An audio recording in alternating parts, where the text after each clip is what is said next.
Liftoff will start in T-minus 10 seconds. 10, 9, 8, 7, 6, 5, 4, 3, 2, 1. We have ignition. It's time! 17 seconds from Game 7 or from championship number 6.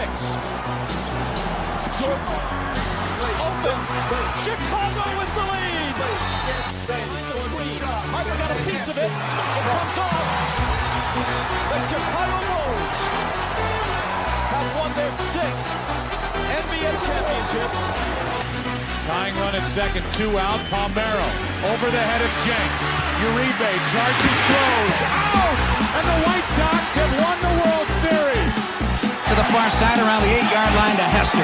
Under it and to the middle with the 15 to the 20, breaks free of the 25 to the 30, to the outside, 40, midfield, 40, 30 to the coast, 20, 15, Hester 5. Oh! Touchdown!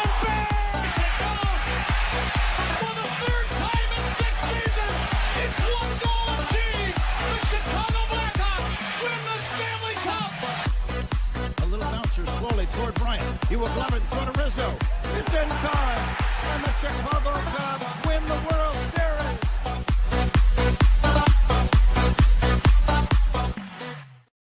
What up, what up, what up? Welcome to Shaun and Maya in the morning on this Hump Day edition. I'm your boy, the SuperBack, Shaun Sierra. Thanks for tuning in. If you're watching us on Facebook Live, well, then I guess you found us on Facebook.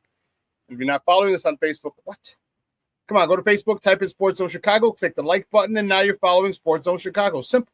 But wait, there's more.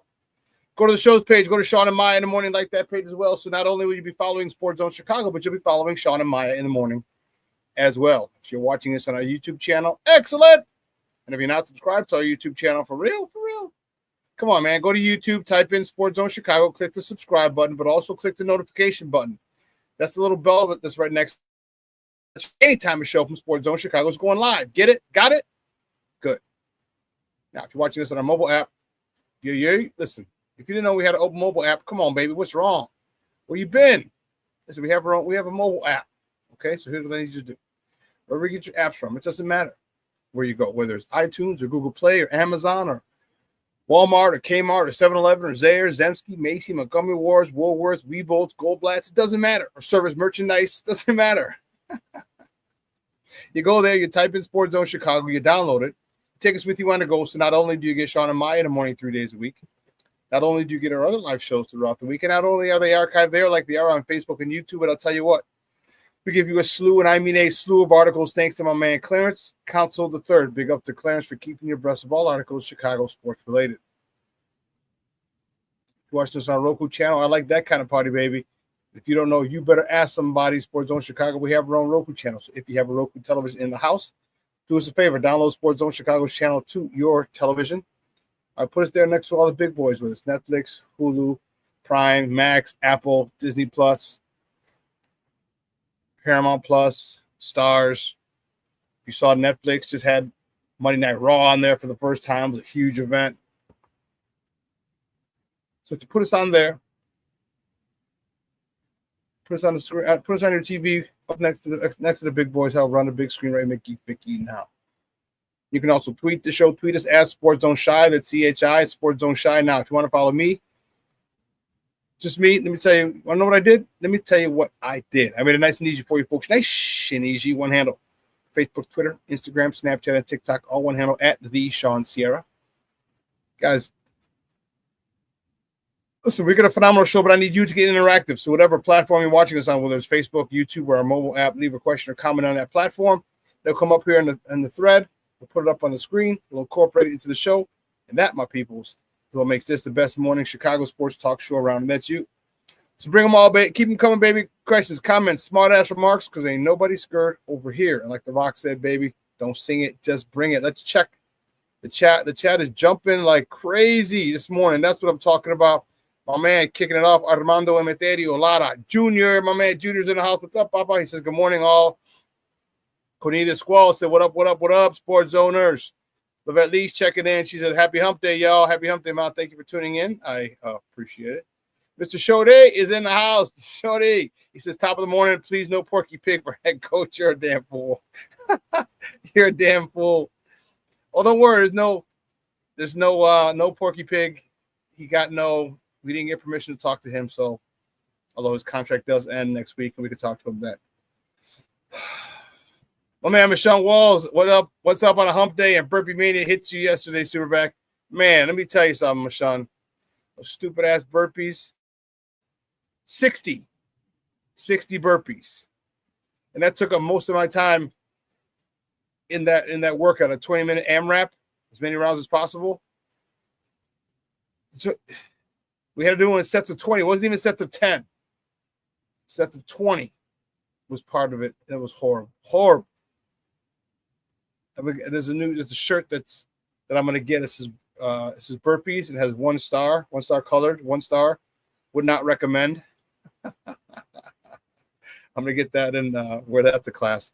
Next time we have the class we have burpees is gonna be hilarious. Black Diamond, check it in. This is top of the morning, gang. I truly believe McCaskey just costless Johnson with his head coach GM alignments is not a factor. Comment. Yeah, that's come on, man. That's this dude is. How about you just shut the hell up and just be a fan? Just shut the hell up and be a fan. Short, who's Porky Pig? McCarthy. Because if you saw the thumbnail, it looks like Porky Pig. See here. Just fat face. Yeah, it's him. But anyway. See who else? Shaun Walls, yeah. Okay, more the usual suspect. Oh, okay. Okay, happy birthday. Today is Jeremiah's birthday. My man Junior's grandson, Jeremiah. It's his birthday today. Happy birthday, Jeremiah. Happy birthday, mijo. Also want to send a big shout out to your other grandchild, Dito. Armandito.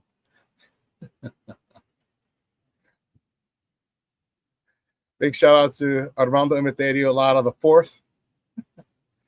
And also that's your one grandchild and your other grandchild, Jeremiah, whose birthday it is today. Happy birthday, Jeremiah. Jeremiah and JoJo. 2 grandkids. That's funny. That's funny.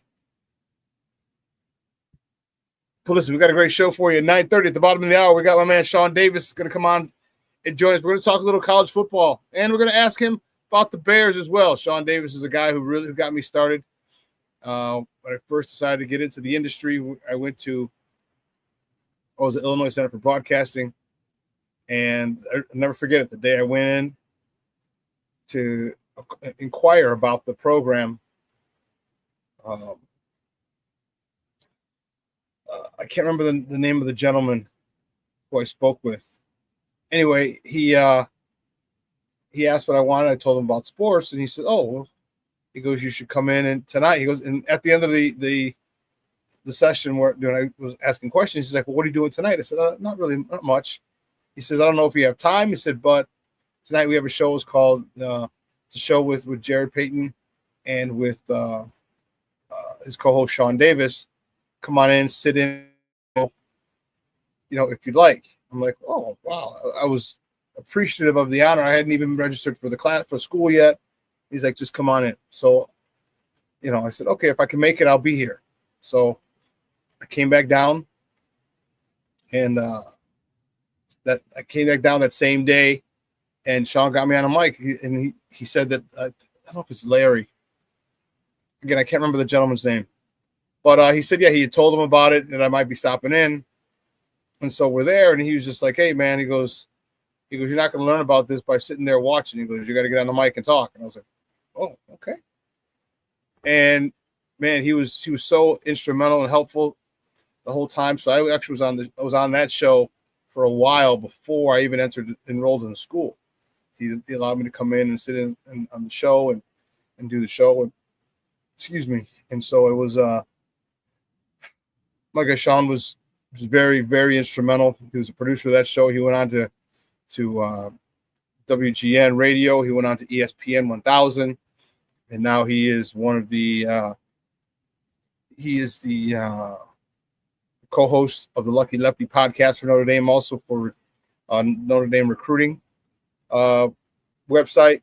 So he's in charge of that. He's head of that as well. So, but Chicago kid, Southside kid, Morgan Park, and really just guy full of knowledge and guy I really like talking to because we're both Southsiders. He's very extremely knowledgeable in sports, in every single sport, which is again what I love. I love talking to people who I can talk with more than just one thing. I don't want to just be pigeonholed. And some people, it's okay. Some people are good at only talking Bulls or Bears or Hawks or Sox or Cubs. Okay, it's cool. But with Shaun, he's one of the guys that I can talk all sports. And we're going to get into some Bears conversation with him as well, in addition to Notre Dame and the college football semifinal match tomorrow. So make sure you tune in. See who else? King Booker World checking in. What's up, baby? What up, dog? Good to see you. Oh, snap. The Plankster's in the house. Plank, what up, Papa? How are you? Thank you so much for tuning in. I appreciate it. He's like top of the morning. He's greeting everybody. The Plankster. He's like, good morning, Shaun. Sports owners, bear down. Bear down, Plank. That's what I'm talking about, baby. That's what I'm talking about. Listen, I don't know a lot about a lot, but I do know there's more of the usual suspects will chime in as the show goes on. That, my peoples, I can promise you. We gotta get it started. Just to borrow a phrase from Fergie and the Black Eyed Peas. Let's get it started. So, guys, you know how we do. The first segment of every show is called Top of the Morning. It won't come just when you want it.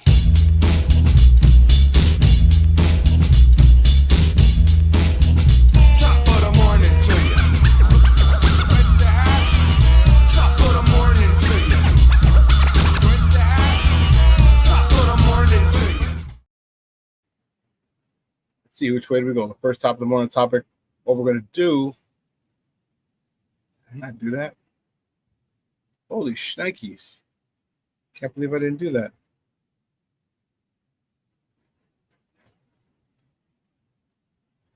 Man.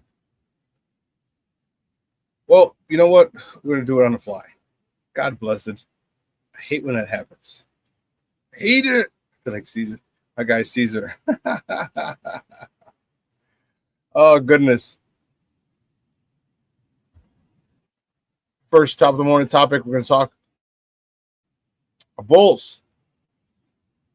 The Bulls, baby, on Monday. The Bulls were at home. I'm sorry, they're on the no, they were at home. Sorry. Hosting the San Antonio Spurs. The Bulls whooped that ass. 114-110. I like it. I like it. I like it. Zach LaVine led the way, 35 points, 10 rebounds.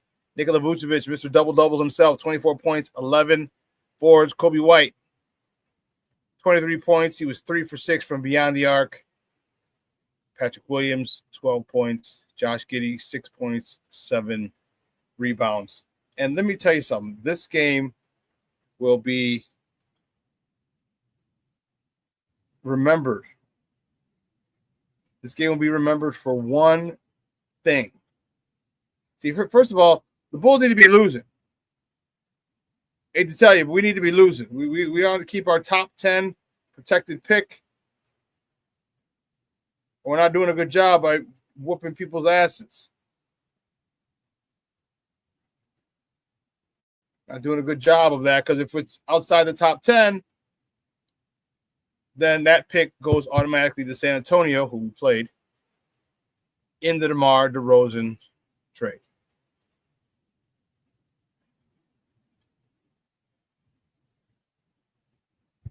But I'll tell you what. Oh, no.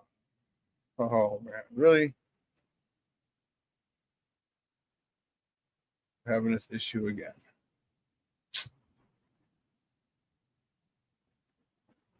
So this game will be remembered for one thing only. And if you recall,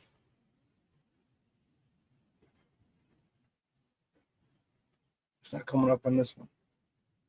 You recall the dunk. You recall the dunk Kobe White had on, oh my goodness, Kobe White on Wemby. That was crazy. Now, it's amazing because if you don't know who Wemby is, Wembyama, he's a youngster out of France. He's 7'3", 7'4". Well, Wembyama is like 7'3", 7'4", but growing up and playing in Europe, he has a lot. He has a lot of skills. So at 7'3", 7'4", all right, he's got the ability. He handles the ball very well. All right. He handles the ball. He can shoot a three. And it's crazy because at 7'3", 7'4", whatever he is, this guy can do it all. And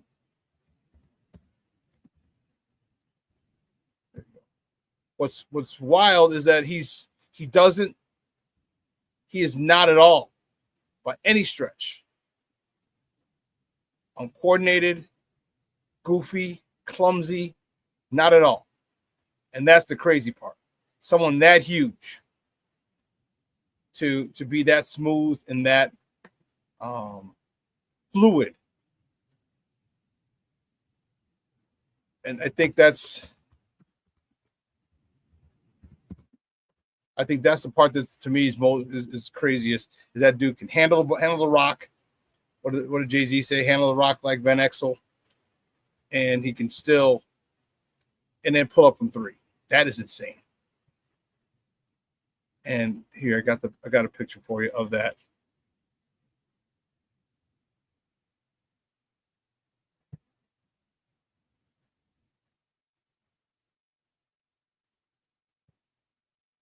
There we go. This is from that day. He got up and he caught him. And that was the cool part. He caught him. And it's not easy. This dude, and he blocked Kobe's shot. Here's another angle, other side. He blocked Kobe's shot about 4 times that game. Got him. Yeah. So great shot by Kobe. It was awesome. It was awesome. But let's keep it moving. Staying with the Bulls, the next top of the morning, top of the Bulls travel down I-65, Indianapolis to play the Pacers tonight. Tip-off is at 6 p.m. Central Time. You can catch that game on Chicago Sports Network or listen to it on their flagship station, 670 a.m. Keeping it moving, the next top of the morning topic, the Blackhawks host the Colorado Avalanche tonight at the United Center. Puck drop is at 6:30 p.m. You can catch that game on TNT. And I think it's on Mac, but just catch it on TNT. Everybody has TNT.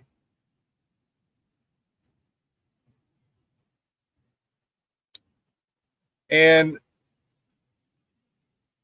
the next top of the morning topic, NIU Huskies, Northern Illinois Huskies football team. Only the football team will join the Mountain West Conference starting in 2026. They said they wanted more exposure. They did everything, but exactly what it is, the real reason they win, that's money. Let's be honest. The only reason you move from conference to conference is money. Why do you think the Big Ten now has 18 teams? Why do you think the Big Ten, which was a Midwest conference, okay, stretches from the East Coast, from the Atlantic to the Pacific, with Maryland, with Rutgers, Penn State, obviously all the schools, the original Big Ten, and now you have USC, UCLA, Oregon. Okay, we go coast to coast, the Big Ten. Why? Because former Bears president of football operations now, Kevin Warren, who's the Big Ten commissioner back before he took this job, worked out a deal where every Big Ten team is going to get about $100 million a year. The football and basketball, the TV contracts and everything, every Big Ten team is going to make about $100 million a year. If you don't think, obviously it's enough to make teams jump ship. All right, so it's money. So that's why Northern Illinois is moving. They're going that way to the Mountain West.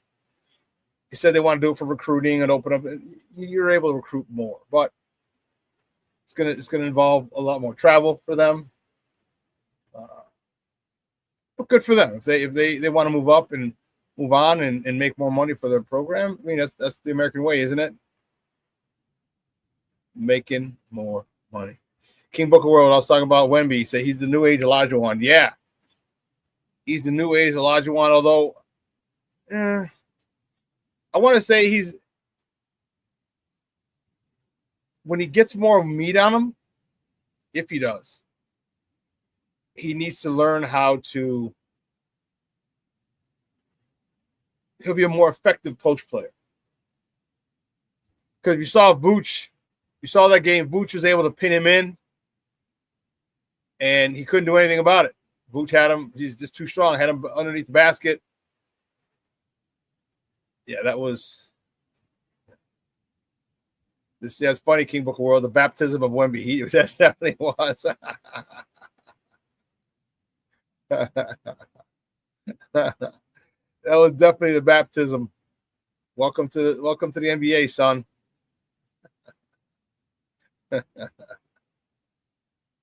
Oh man. Oh, you guys are getting it in on the James Ford checking in. What's up, Papa? I appreciate it. Thanks for stopping in with us today. I love it. Appreciate it. But here we go. Let's keep it moving. There we go. There we go. What else do we want to talk about? The last topic I want to talk about before we go to break, the Bears held their end of the year press conference yesterday. Said it would be an exhaustive search. And here's my issue with that. All right, here's some of the names. Drew Petzing, Ben Johnson, Aaron Glenn, Anthony Weaver, Vance Joseph, Mike Vrabel, Thomas Brown. See, we got this from Windy City End Zone. Todd Monken, OC from Baltimore. Mike McCarthy, although we got denied. Brian Flores, Arthur Smith, Mike Kafka, St. Rita's own. Yay. David Shaw. Who's David Shaw? David Shaw used to be the coach at Stanford.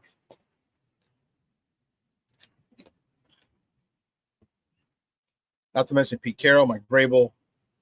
Mike Vrabel's in there already.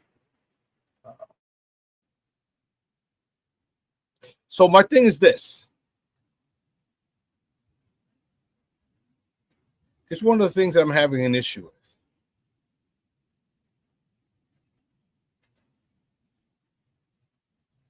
Now, so the Bears have a list of at least 13 candidates. My thing is this. What do you need?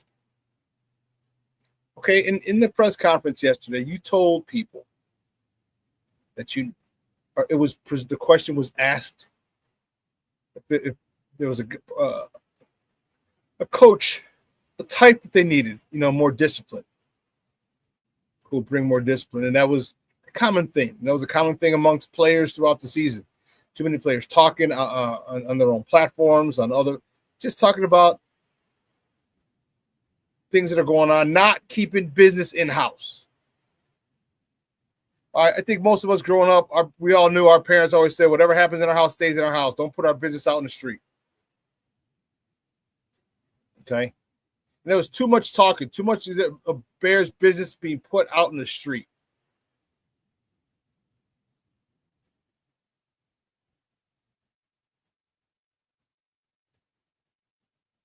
And my thing is this. I understand you want to on turn, I think you said was one of the phrases you use as well.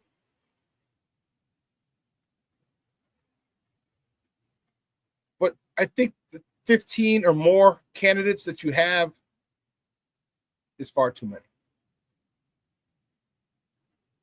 Far too many. I think what you need to do is figure out what type of coach you want, say you do, and you only go get coaches that fit that criteria. So if it comes down to 6 or 8, then it's only 6 or 8. Then it's only 6 or 8. But to have more than 15 people,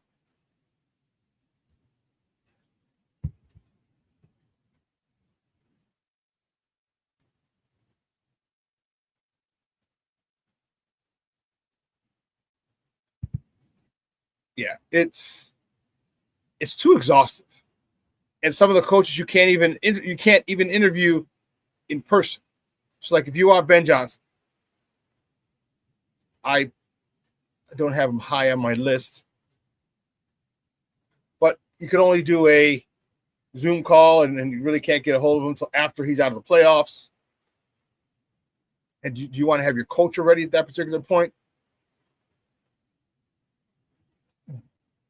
Narrow it down to the type of coaches that you want from reputation and go from there. One of the names that was not on that list was Brian Flores. Some people say keep Brian Flores far away from our quarterback. But also you have to, if you think players can grow, and you look at Baker Mayfield, you look at Andy Dalton, not Andy Dalton. Who's the kid in Minnesota? Oh, goodness. Sam Darnold. They've grown, matured, and changed. Well, Brian Flores had a rough going in Miami. Tua talked shit about him. He badmouthed him big time when he left. And first of all, you really shouldn't do that. But maybe he's learned from that. Or are you too shell-shocked from that to say, no, he's not? You don't want to find out if he's learned from that. I could see both sides of that coin. Bill Belichick needed New England. Bill Belichick needed Cleveland to become a good coach. Pete Carroll, who's being interviewed today, he needed New England. He got Pete Carroll, New England, and the Jets. Like, he was horrible. Horrible. Before he got to Seattle. So it's all who you think. Who do you think? Who are you guys interested in? Who do you like? Okay? Because according to multiple reports, Mike Vrabel is going to be at House Hall today for an interview. I love Mike Vrabel. I think I love it. I love it. I love it. I love it. I love it. DeMarcus Walker, in the interviews, they were asked in the exit interviews on Monday, they asked about Mike Vrabel, and he said if he was the head coach, he said a lot of this stuff would stop now. It would stop immediately. All the BS would stop immediately. Like, see, people you don't understand. Like, players know. They know what you can pull with whom. You know what I mean? They know what you can pull. And like kids. If you got kids, you know what I'm talking about. Maybe one of the parents is a lot easier, but they'll approach parents differently depending on that. And I had the same thing as a teacher. Kids will come to you and try and put pit teacher against teacher, and like, no. And they knew that you couldn't get away with certain shit with some teachers, but other teachers would entertain it. So DeMarcus Walker was adamant about saying if Mike Vrabel come, a lot of the BS would stop immediately. I think that's what we need. So we'll talk a little more about that. What we're going to do is we're going to take a quick break, and on the other side of the break, we're going to welcome my man Shaun Davis from the Lucky Lefty podcast. Talk a little college football as that kicks off tomorrow. The semifinals, one game tomorrow, Notre Dame at Penn State, and the other game on Friday, and Ohio State at Texas, and not at Ohio State and Texas. So we'll talk about those with him on the other side of the break. So don't go anywhere, folks. Keep it locked right here. Shaun and Maya in the morning on Sports Zone Chicago.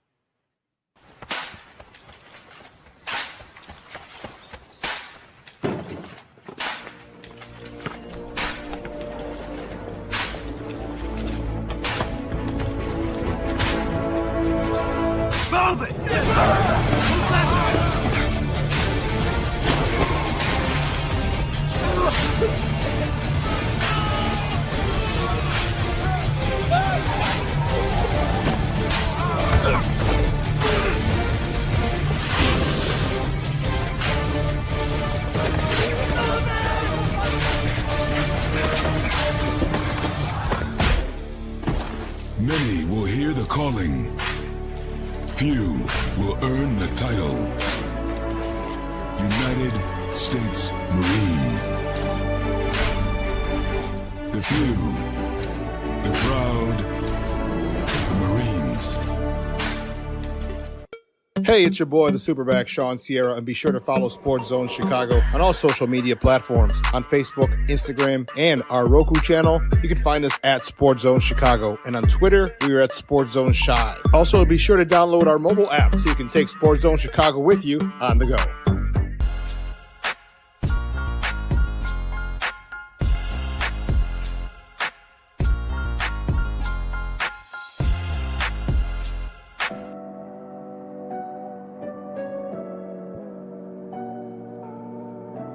How do you take care of your mind health? For my mental health, I meditate in the mornings. I have my dogs. They're the best. I just find ways that help me just relax. Finding things that make me happy, like being close to my family. I meditate a lot and read books.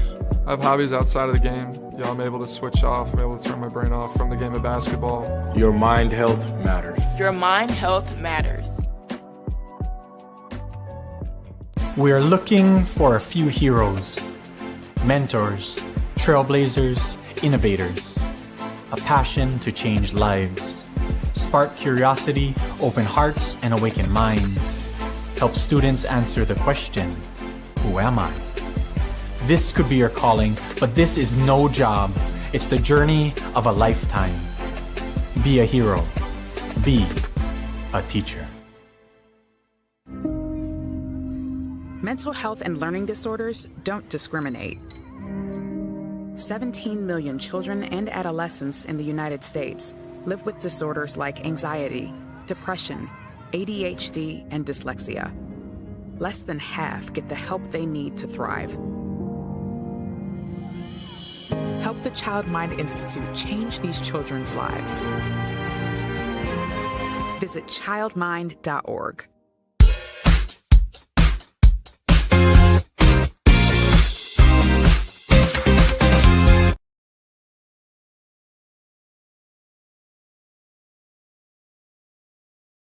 Straight starts for Vassell, who's been one of their best scorers. And he's a very good two-way player. Yep. Here's Williams, former teammate of Vassell at Florida State. He has a three. Slaps it back for Giddey. On the attack, into Sohan, banked it up. No, Vucevic slams it in. Vucevic with the follow-up. Got his own fan club here, I saw when we were walking into the building. Green hair. One nice drive, and even I'm not sure if Wembanyama even got a piece. Less than a minute to go. It's White against Wembanyama. The drive, the scoop! Sliding. Here's Levine against Paul. The drive, the kick. Kobe White drives it. Oh, the Dunk it, Kobe White. Get up or get out the way. Get up or get out the way. Welcome back to Shaun and Maya in the morning at Sports Zone Chicago. Those clips courtesy of Chicago Sports Network. Those were the bullies from Monday night, San Antonio Spurs, and you saw Wemby get baptized. He got blessed. He got dunked on, got hawked on, got posterized. And it was funny. If you saw the game and you watched the game, Stacey King was in rare form, vintage form. He was like, "Oh Lord, I need my poster machine. We need a poster machine. Where's my poster machine?" Because he used to have a poster machine where whenever anyone got dunked, they pause it. Then he'd sign the name of the player who was doing the dunking. He was complaining about, "I need my poster machine. Where's my poster machine?" Because that was a monumental moment. First of all, I didn't realize Kobe. I keep forgetting Kobe's 6'6". He looks like he's like 6'3". I don't know why. Maybe it's just me, but I don't see him as tall as like Mike. Like he's 6'6", and he dunked on Wemby, like I said, who had blocked his shot about 3 or 4 times that game. Man, that was awesome to watch. Great stuff. Great stuff. Well, listen, my first guest today, I'm excited to have him. It's good, great man. Looking forward to talking to him. And he's been on here plenty of times. He's been rocking with us for years. He is a co-host of the Lucky Lefty podcast. All right, dealing with obviously Notre Dame football. He's also a recruiting analyst for irishbreakdown.com. You can find him on Twitter at SD2Mikes. It's M-I-C-S. At SD2Mikes, guys, is welcome back to Shaun and Maya, Shaun Davis. Shaun, what's up, Papa? How are you? Good morning. SuperBack. Happy New Year to you, my brother. How's everything going? Man, Happy New Year to you as well. Things are going good. Just put Mom in the car. She got a little lift. She's going to CrossFit. Got to pick her up after the show. She got to get it in. Yes, sir. Yes, sir. Blessings to everybody this Happy New Year, man. I hope everybody's having a great start to their new year. Exciting times in NFL playoffs, semifinals of CFP, which has been a great initial college football playoff, in my opinion. Everything that the committee could have wanted. I think they've gotten the drama. You've had blowouts, but all in all, I think things are looking up. I do too. And you have some emergence of a new star. We're talking Jeremiah Smith. That dude looks like a monster. Only bad part, and it's not even that bad for him. Only bad part is you got to wait 2 years to go to the NFL. He's like, fine, I'll just get my $7, $8, $10 million NIL money and I'm straight. It's crazy, right? Because you start thinking about the teams that might start clearing the decks next season to make sure they're in line to tank for a wide receiver. But he is that good. The kid is absolutely, and I have no clue. It's amazing to me that teams can really think that they can line up someone man-to-man, single high safety, and play that young man that way. It still baffles me. I don't know what Oregon was doing. I don't know what Tennessee was doing. Every snap, you need to have at least a safety over the top of that young man. I don't care where he is. Well, you know as well as I do, a lot of times defensive coordinators have a lot of bravado, a lot of ego, a lot of arrogance. And they think, well, I don't need a double kid. I got my players. I've coached them well. They can stop him. And he's one of them jokers, man. He looks like a more fluid, like Megatron. Just because he's solid. He's 6'3". That's 6'3", 185. This joker's 6'3", 220. So his balance is really is phenomenal. I'm watching him. He goes up for the ball. He always seems unbalanced. He never seems out of control. And he high points the ball. I mean, he hand catches ball. I mean, and I know it sounds stupid. You catch with your hands, but I'm saying he hand catches the ball and he holds it. Strong grip. This kid is really, really, really talented, and he's only a God-blessed freshman. That's the crazy part, dude. And that matchup in the Rose Bowl was just kind of symbolic of, what was during his recruitment.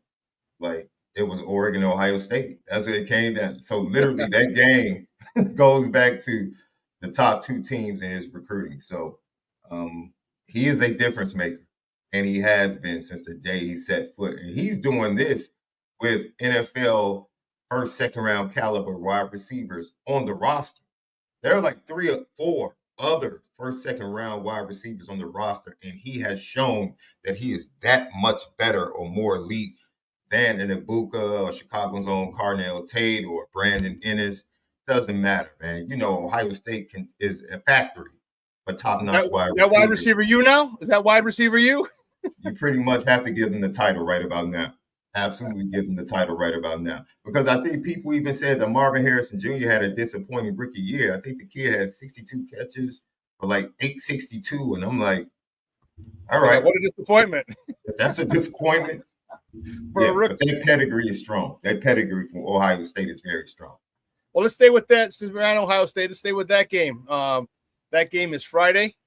And it's going to be an interesting game. Ohio State versus Texas, Hook 'em Horns, in the Cotton Bowl, kind of a de facto home game for Texas. And your thoughts on this one? I personally have not been very impressed with Texas. I really haven't. I don't know how they got that high a ranking. That I was not impressed. I watched them about 3 or 4 times this year. I just wasn't impressed. I mean, they kept winning, don't get me wrong, and that's impressive in college, but they just weren't wowing me. And Ohio State, man, they look like they're on one, man. They look, after that loss to Oregon in the regular season by 1 point, where they feel they should have won it, and the statement they made against Ohio State, Tennessee, and then against Oregon last week, I'm thinking Ohio State is literally on a mission from God. Yo, so this game is very intriguing to me because I think this game will be, which is funny, you mentioned this when we began to talk, the ego of Pete Kwiatkowski, the defensive coordinator from Texas, who has a top 3 defensive backfield, right? He has Mbuka, the young transfer safety from Clemson, very talented kid, is probably going to be a top 50 NFL pick. He has 2 top 20 cornerbacks on the outside. Barron is the Thorpe Award winner, and then you have Muhammad, the sophomore, on the other side. They both can cover. So you think about that, and then he has Taft. That's pretty much like a Harrison Smith. Very smart, always in the right place, not over athletic or anything like that. But, he is the leader back there. They have a really good defensive backfield. So they have the talent on the back end to be able to match up with Ohio State. They also have 2 really big defensive tackles that can control the run game in the line of scrimmage. He likes to play man-to-man, but he also allows his linebackers and his defensive front to try and apply pressure. If he can be patient and wise and use the same tactic that Michigan did, which is what? You want to force Ohio State's explosive offense to have to be methodical. You're not going to shut them down. They have too much talent. You want to frustrate Will Howard. You want to, because he's looking for the big play. Yep. His first read is Jeremiah Smith. If Jeremiah Smith's not open, he's giving it to Abuka. You look at the Rose Bowl. You look at the game against Michigan. Ryan Day does not want to run the ball. He wants to pass the ball to open up the run game and get to the run game. And Junkins and Travion Henderson, which I still don't understand when you have a backfield like that. I don't understand the lack of balance from the Ohio State offense. If Pete Kwiatkowski can force Ohio State to be methodical and force Will Howard to go to his second and third reads, they can get some mistakes.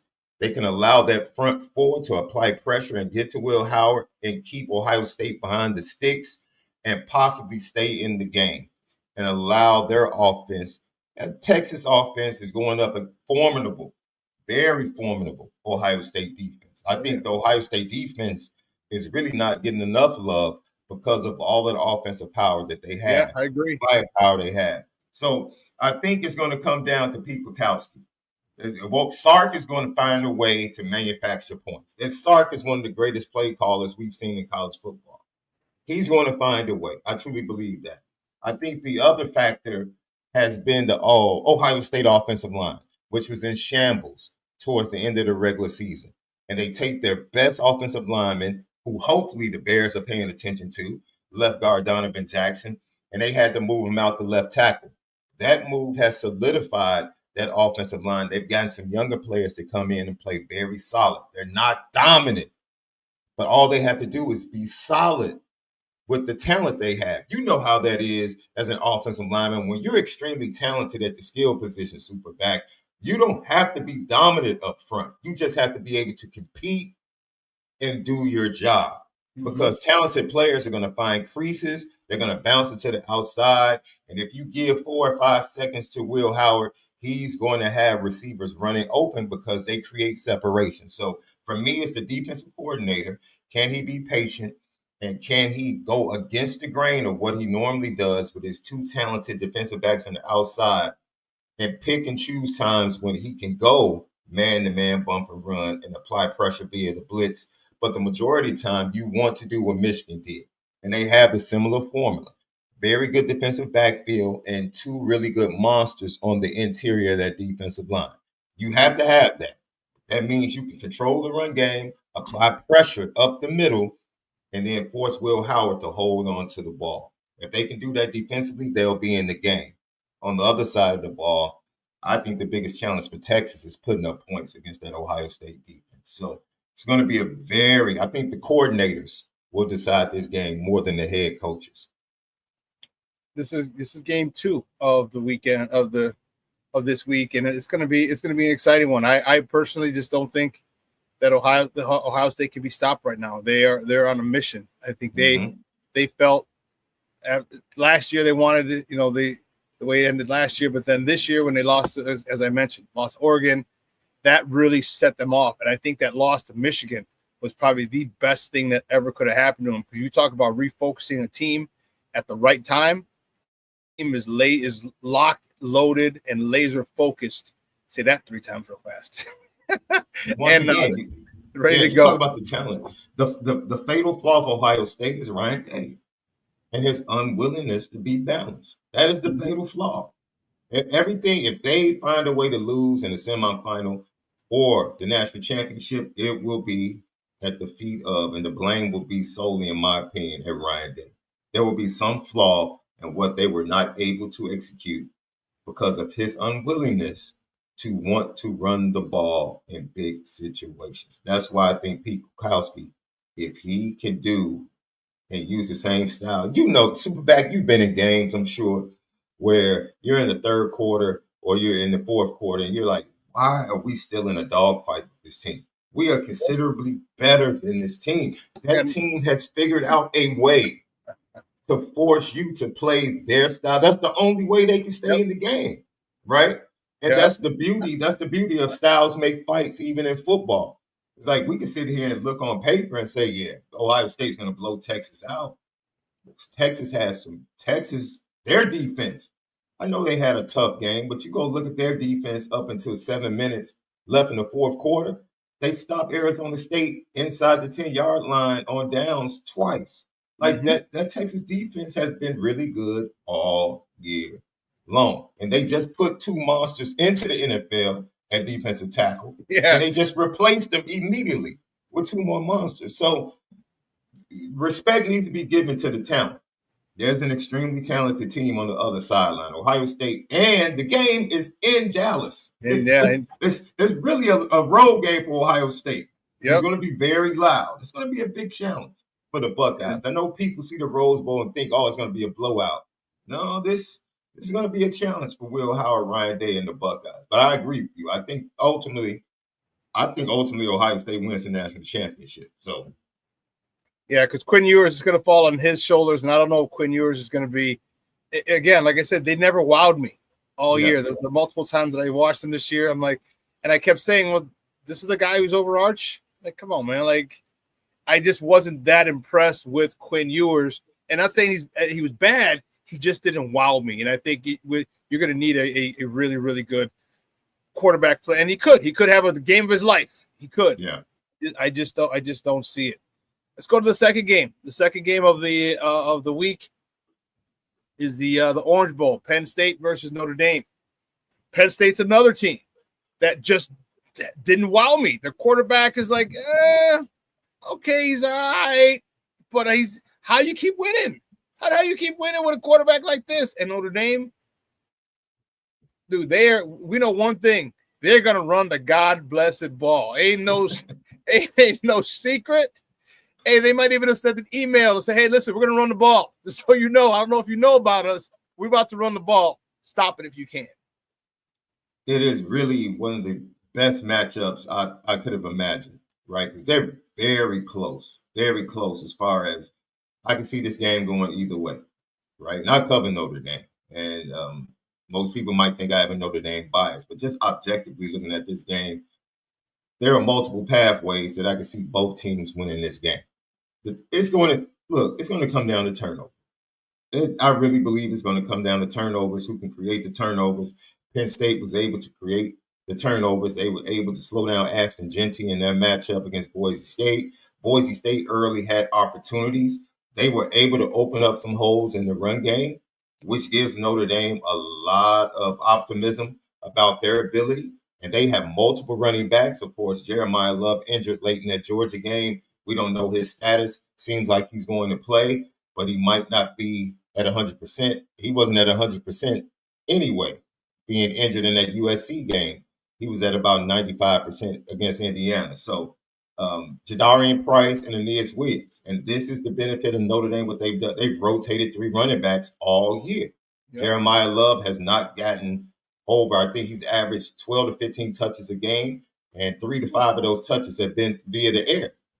So he really hasn't run the ball a lot, and if he had run the ball a lot, he probably would have numbers similar to Ashton Genty if he was getting the same amount of carries. So as you saw, Jadarian Price had a couple of outside runs against Georgia that he popped. Mm-hmm. Yeah. And so this is where, look, man, the best player on the field is 44 for Penn State. I mean, I just have to be honest.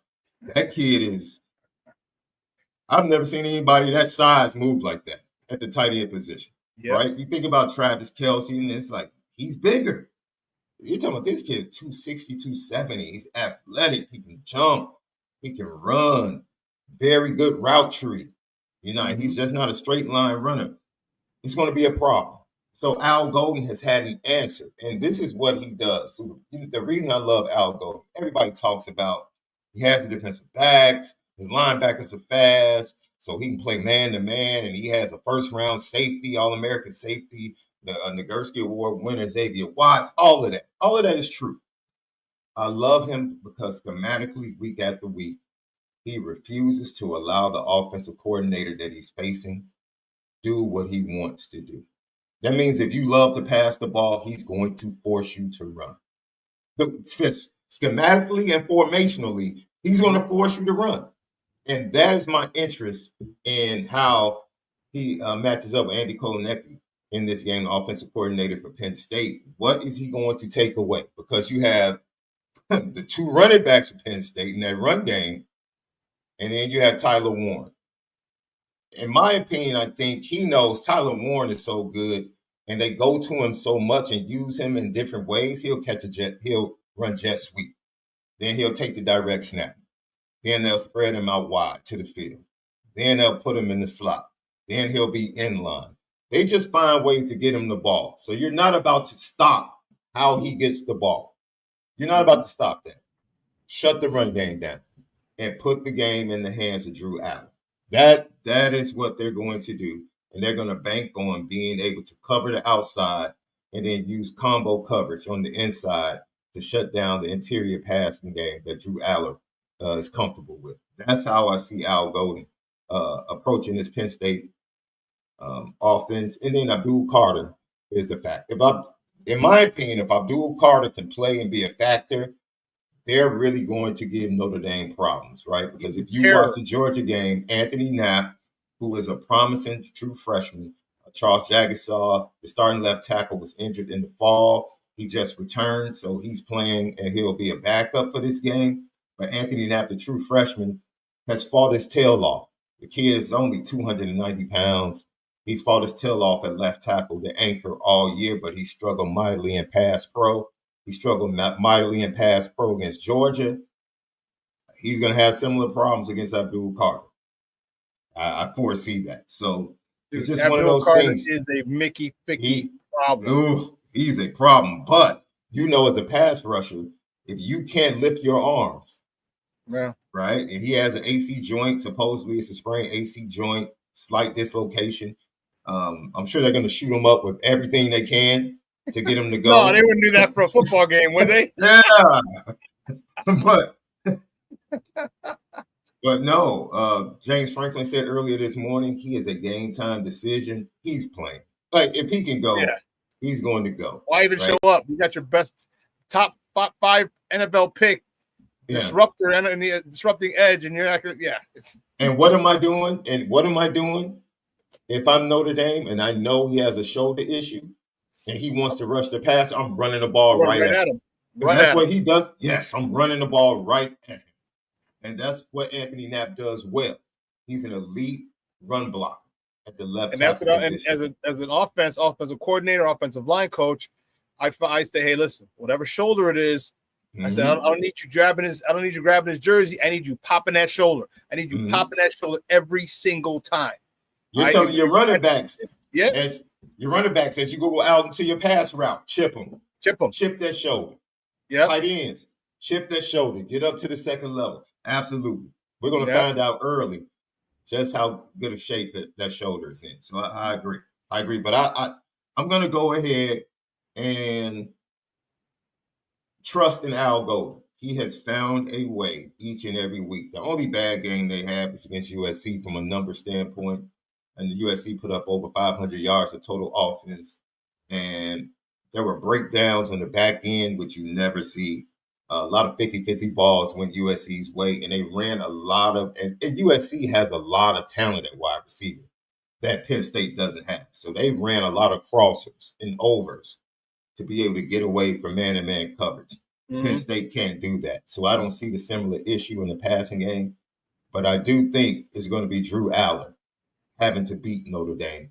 And if he comes up, that's the crazy thing. Notre Dame has the only quarterback that does not have to have a great game to win. Yeah. Every other quarterback has to play well for their team to win that's left in the playoffs. So that goes to the team aspect, right? Yes. You win games with the team aspect, and Riley Leonard has been woven into this team aspect, line of scrimmage, not ones and twos. Marcus Freeman says we have 1As and 1Bs, and to have the injuries that they have and to be right here. You're talking about a team that has lost their two best outside pass rushers in the middle of the season. They lose their second round defensive tackle, Riley Mills. They lose their starting left tackle before they go and beat Texas A&M on the road to start the season. They start a true freshman at left tackle. Who does that? No one starts a true freshman at left tackles and wins on the road against the SEC team. Notre Dame did that. The trial of the NIU week and having to come back from that and having to rebuild Riley Leonard during the season. He lacked confidence. He told you all the time, I had open receivers. I don't know why I wasn't throwing the ball. I just wasn't pulling the trigger. They had to tear him down and build him back up by starting with his legs in his running game and then getting him to the point that he can go through his progressions, make checks at the line, and get Notre Dame into the right play. And so he does not have to be perfect. No. All he has to be is a playmaker and use his legs and make the passes that are available to him when he has the opportunity. And Notre Dame's defense and special team and just their team concept has been strong enough to and guys, we're on with Shaun Davis, the co-host of the Lucky Lefty podcast, also recruiting analyst for irishbreakdown.com. We're talking college football here on Shaun and Maya in the morning at Sports Zone Chicago. I got a question for you on this. You mentioned Marcus Freeman, the head coach. Is it a coincidence that he got that extension as soon as the rumors of the Bears job came up and his name started floating around there? Is that just a coincidence, or they're like, oh, hold on, player, you ain't going nowhere? Great job by his representation. Great job. Good smoke. Yeah, that was good smoke signals to be put out with the Bears and all of that other stuff that came out right before that playoff game in Indiana. But honestly, the deal probably would have been done during the season if not for that NIU loss. According to a lot of reports, the conversations were taking place during the NIU week after the big win on the road against Texas A&M. Those conversations began. And I think after the NIU loss, some people wanted to hit the brakes on that, not because they didn't want to do the deal. Optically, it just wouldn't have made sense, right? We signed you and you lost to Northern Illinois? Yeah. Exactly. Exactly. So they wait until the end of the season. Things went well. They made the playoffs, and it only made sense because you had to sit there and say to yourself, more than likely, we're going to beat Indiana, and you're going to have a good shot of beating Georgia in the second round. You had to feel that way. If we wait until after the run, whether it ends after Georgia or goes on to a national championship, we do not want to pay that price. We do not want to pay that price. Let's pay the price now. Today's price ain't gonna be tomorrow's price. No, absolutely not. And so I think they made a wise business decision, but those talks were already in the works. Good. And he's a guy that I don't know why, when they first hired him, there was something about him I really liked him. Is that obviously he's all about the wins, but he's not. I shouldn't say that. He's not just all about the wins. He is about the wins. You got to be at Notre Dame. Yeah. But there's something about him, like he resonates with me in a way, like I feel like he actually gives a damn about you as a player, as a young man. And to me, that's so enticing to me when I see coaches like that. Because a lot of coaches, it's a business. That's it. Can you help me? Great. If not, next up. It seems like he really takes interest in the young players and builds them up as men, not just football players, as men. And I think that's why he gets the best out of them as football players, because he believes in them as young men. And I've always liked Marcus Freeman, and I was hoping he would have a lot more success than Ty Willingham, another black head coach, and he has. And I'm really looking forward to it. It's just unfortunate it seems like he's on a collision course with Ohio State, who looks like they're literally on one this year. So. You know the crazy thing? They're on a collision course with Ohio State, but once again, if they play Ohio State, styles make fights. Right? I wouldn't be surprised. The Notre Dame style, the last two times they faced Ohio State with a top-notch wide receiver that can't be guarded. They faced Marvin Harrison Jr. twice. So facing Jeremiah Smith for them, for a game plan standpoint, won't be an issue, because they had two really good defensive backs in Benjamin Morrison. I forgot the injury to Benjamin Morrison, who's a first-round pick. He hasn't been there for about 5-6 weeks. They just insert a true freshman, Leonard Moore, who's quickly become one of the best defensive backs in the nation. So they have the tools to do what they've done to Ohio State previously, which is force them to methodically move the ball down the field and frustrate them, right?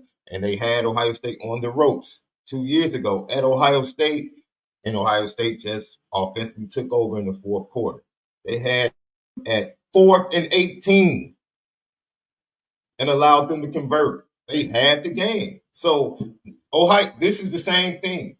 We said the same thing about Georgia. The last two times Notre Dame played Georgia, they had the ball at the end of the fourth quarter with a chance to win the game, and the offense couldn't get the job done. Well, they didn't let it get to that this time. They went out and they controlled the game. So Notre Dame will be comfortable in that position against Ohio State. We've played them the last 2 out of 3 years, and it's been close. We know we can play with them. So they won't have that Ohio State won't have that factor of, Notre Dame being awed by them in that matchup. And I don't think they will have. It's going to be a good national championship game, because Penn State won't be in awe of Ohio State either, because they just played them close earlier this year. So the national championship game is probably going to be a classic. It really is. I think Ohio State wins, but it's going to be a classic game because it's going to be two teams that really respect each other, and it's going to be hard hitting, and it's going to come down to turnovers. And Ryan Day, if he can get out of his own way.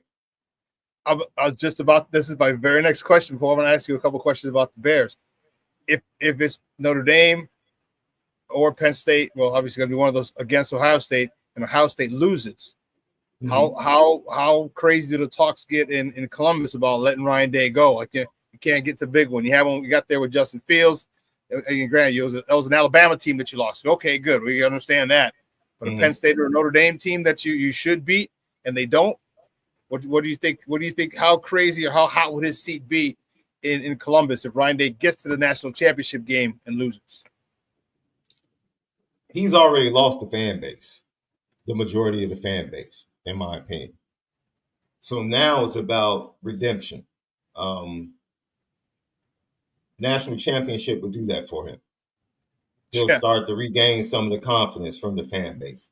Not much you If could he say to does someone not win after the national title win. Not much shit you could talk about someone then. Yeah, because there's no other place for him to go, right? He scapegoated coordinators, he scapegoated assistant coaches, he scapegoated quarterbacks, he scapegoated everyone, and now this is you. You scapegoated NIL last year. We go out and spend $20 million on NIL. We retain players via the NIL that should have been first or second round picks, second round draft picks in the NFL last year. What else do you have left? This is solely, that's why I said this will be solely about Ryan Day. There are no more scapegoats, no more excuses. And the only thing that I think will suffice as far as kind of easing the tension in Columbus will be a national championship. And falling short of that, it's going to be a tough off season. Do I think he has saved his job? Yes. I think the 2 wins in the playoffs have kind of cooled things as far as the administration.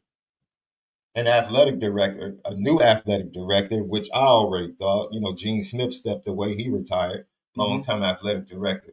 I always thought that the new athletic director would be looking long and hard because most athletic directors want their own coach. Mm-hmm. They don't want to inherit another coach. And so you have a situation in Ohio State, and that was something that Marcus Freeman, a lot of people thought Marcus Freeman would have to worry about with Jack Swarbrick retiring Pete Bavacqua coming on as the new athletic director. They thought, man, maybe Pete Bavacqua would want his own guy. But Pete Bavacqua stood strong, developed a relationship with Marcus Freeman, even while Jack Swarbrick was transitioning out. And those are just 2 different situations where you have athletic directors holding fast to the coach that was in there. And I think Ryan Day is okay as far as his job. I don't think his hot seat for the job is as hot as people think. But I do think the hot seat for the fan base and their trust is still piping hot. Well, I'm going to switch gears before we let you go, man, because, me and you can sit talk all sports. All day. All sports, all day, man.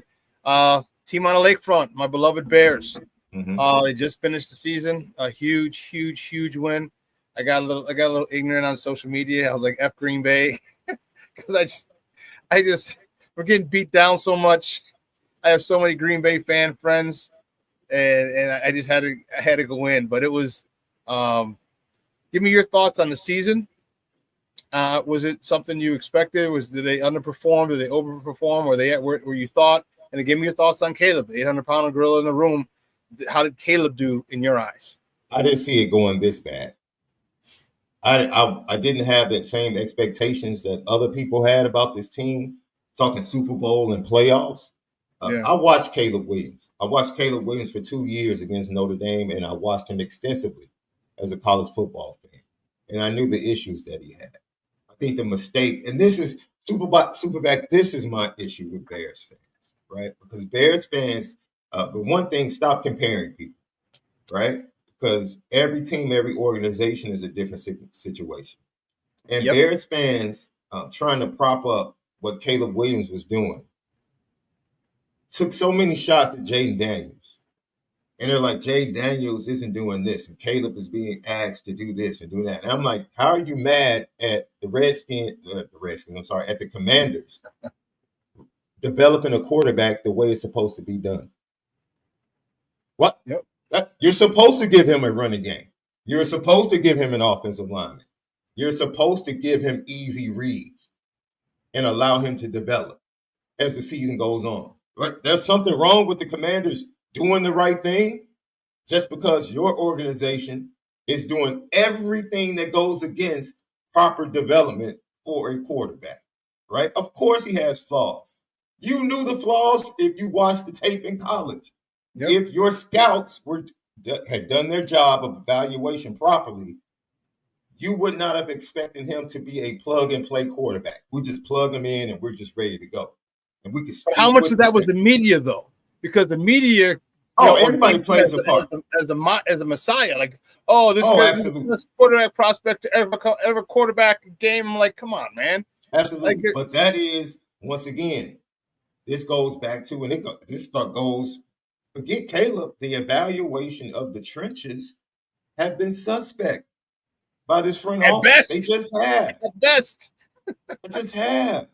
Like, you draft a guy to play 3 technique that has never played 3 technique in college, right? And you can tell me all of the stats from PFF about Darnell Wright. He's not Jalen Carter. He's just not.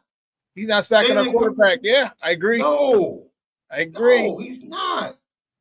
And that's not to say Darnell Wright won't be a good draft pick down the line. He's not. You had an opportunity to get a game changer to rush the quarterback. He's a Hall of Famer. If he stays healthy, he's a Hall of Famer. He's a Hall of Famer.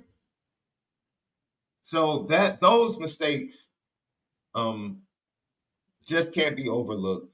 I won't nitpick about the second round picks that you gave up. All right, that's fine. But if you hit on the other picks, it's not a problem. The Rome Odunze, okay. Could they have gone offensive line, traded down, took an offensive lineman, and maybe picked up another pick? They could have. Could they have traded up to get Joe Alt? Maybe they could have. But Joe Alt is playing right tackle right now. A lot of people felt like he was going to be a right tackle. You already had Darnell Wright. I thought the Bears are very interested.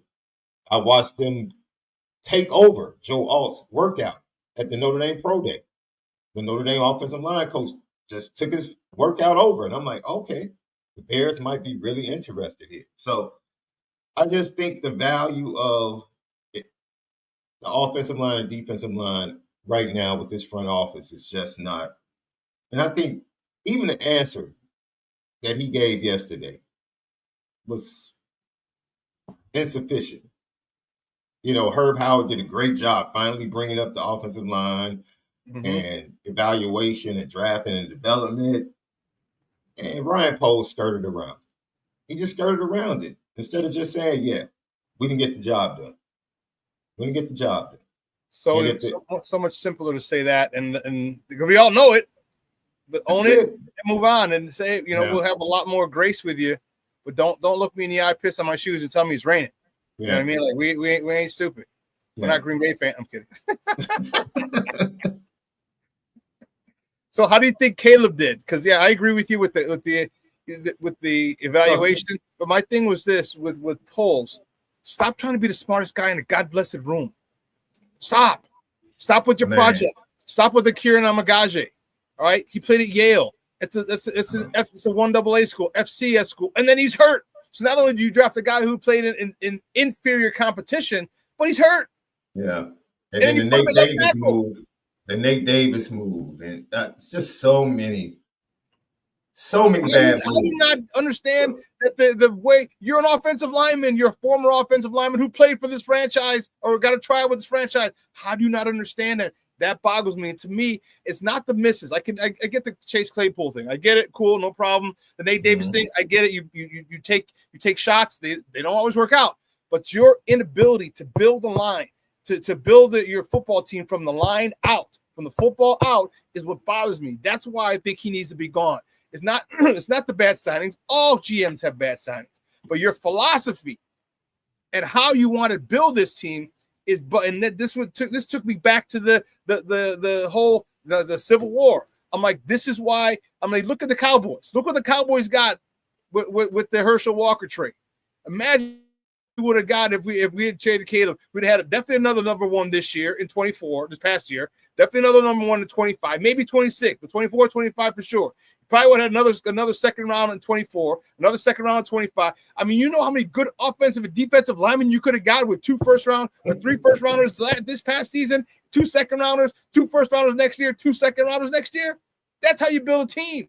That's how you build a team. I was all for it. You know, the people are like, yo, you don't pass on this type of generational quarterback. I'm like, look, if someone wants to give you some more first round picks and you can still end up with Jaden Daniels, take it. Take it, because there was no one in that draft that was that type of player that was going to come in like Patrick Mahomes, and people forget Patrick Mahomes sat for a year. Patrick Mahomes wasn't Patrick Mahomes before he was Patrick Mahomes. No, so why would you put those expectations on this young man when you know he's not a finished product? He's not a finished product. And then you bring him into just one of the worst situations with a lame duck head coach. He's probably going to go into his second year with a possible lame duck general manager.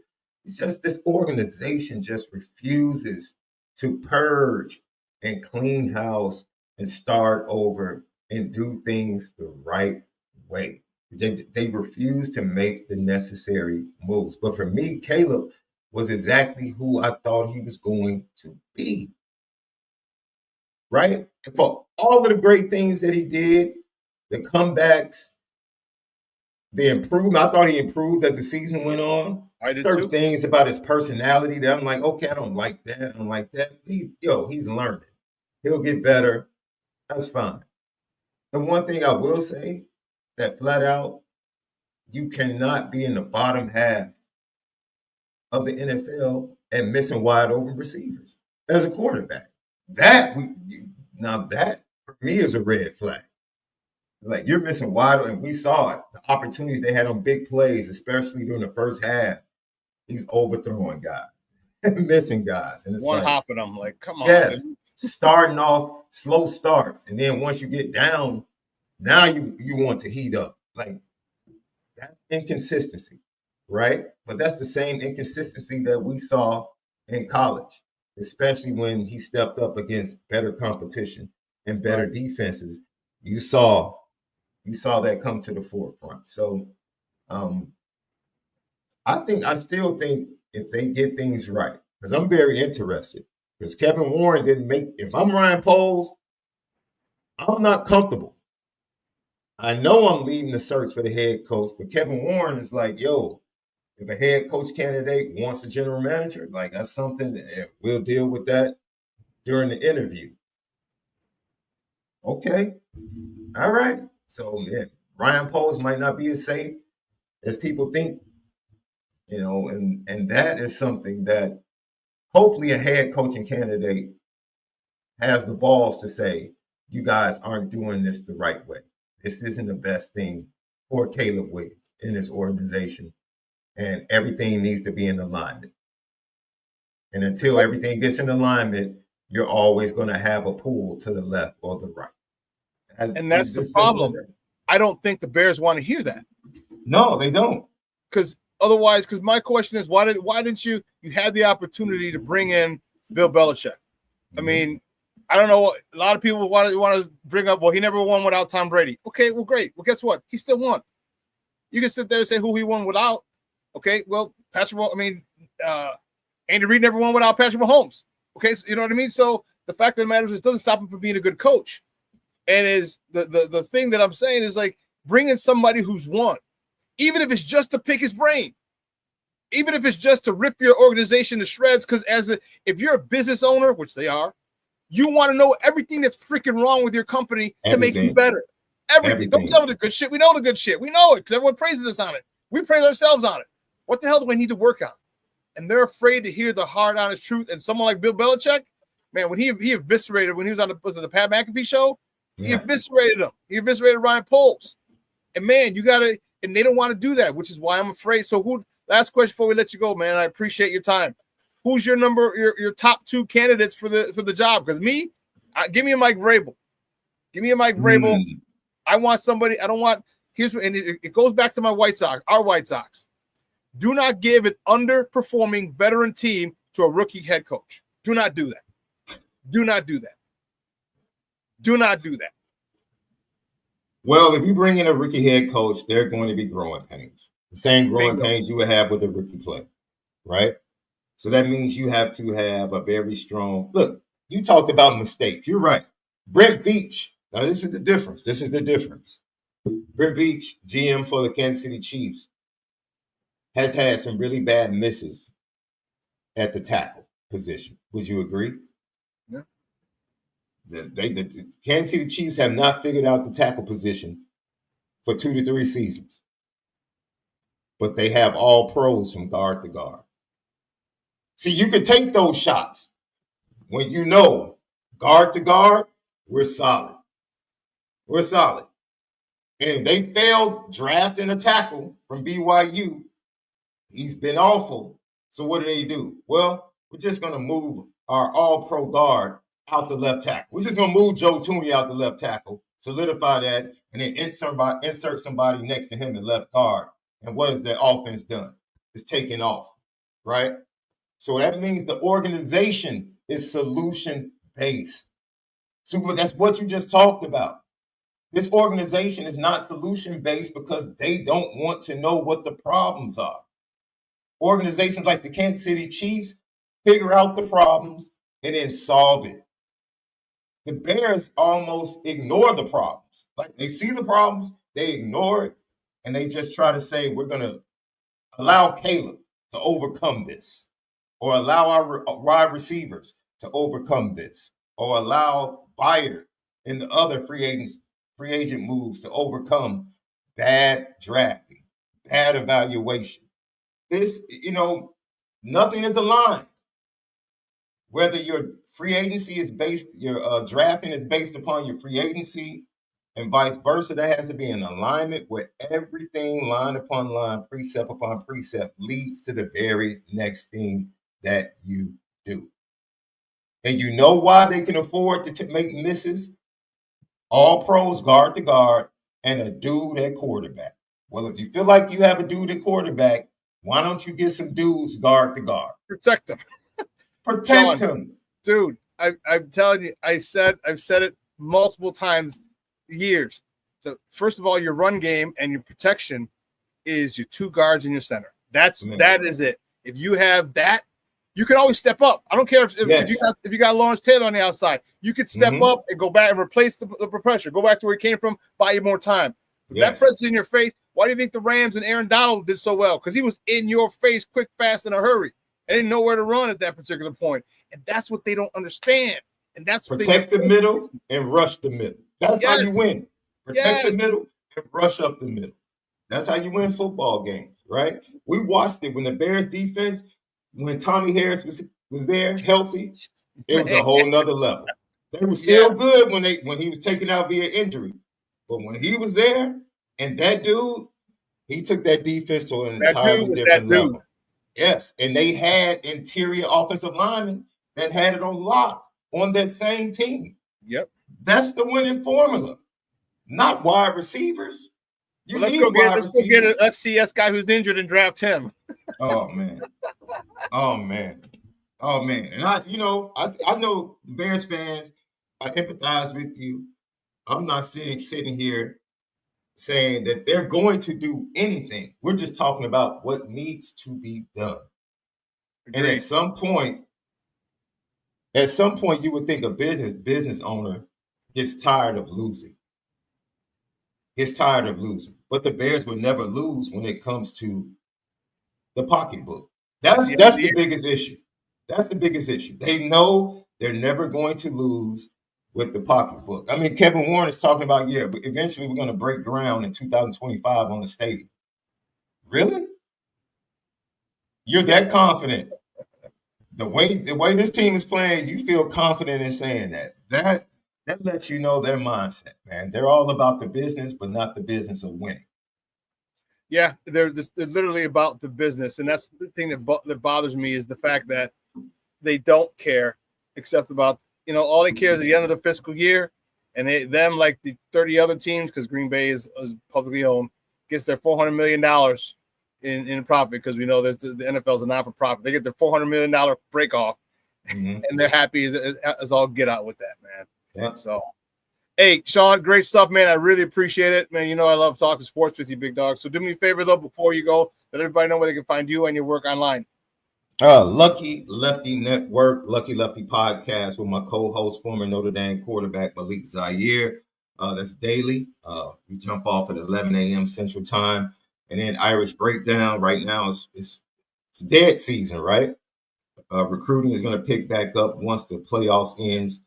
But you can find me over at irishbreakdown.com, the Believe Network.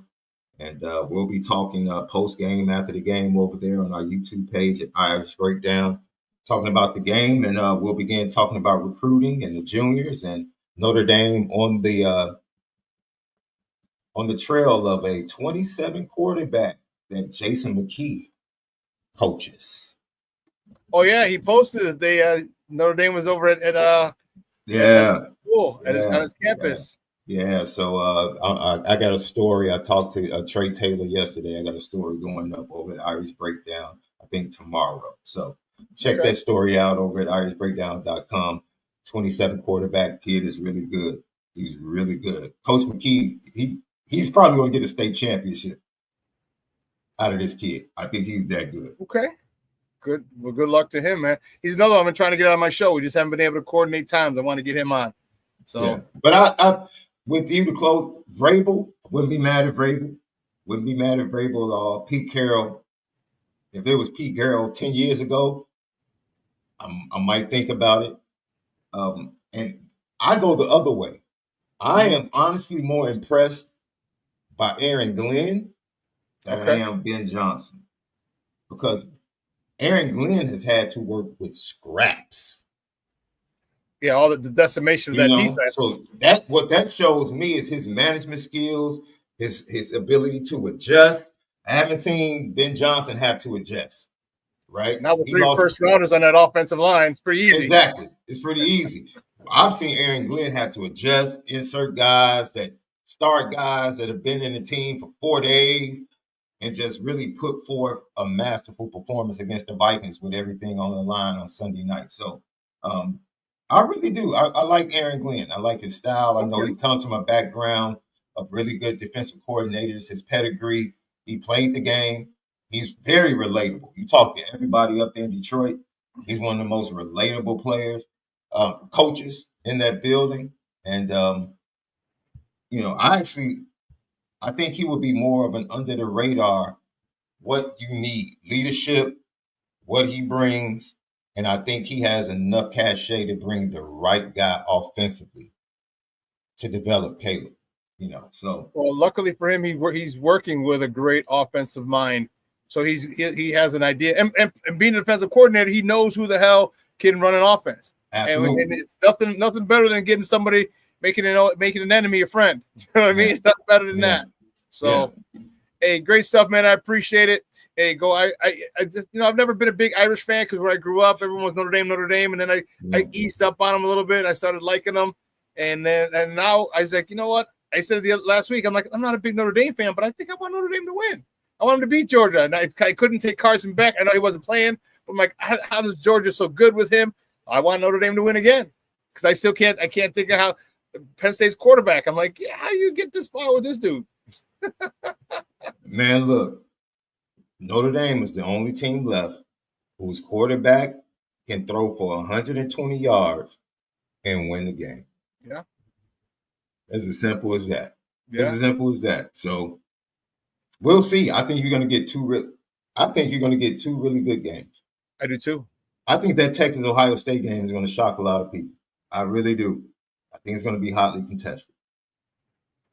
Yeah, I think the biggest reason I think Texas hangs around before Ohio State finally pulls away is they're in Texas. They're in Dallas. And it's going to be basically, like I said, the de facto home game for them. And they're going to have it's depending on what end zone you're going into, it's going to be a lot of noise going into one end zone. So we'll see. But I'm looking forward to it tomorrow and on Friday. So it's going to be a great week. And then we got Saturday, Sunday, Monday, football, NFL. Oh, man. We're literally looking at a real shot at a three-peat. I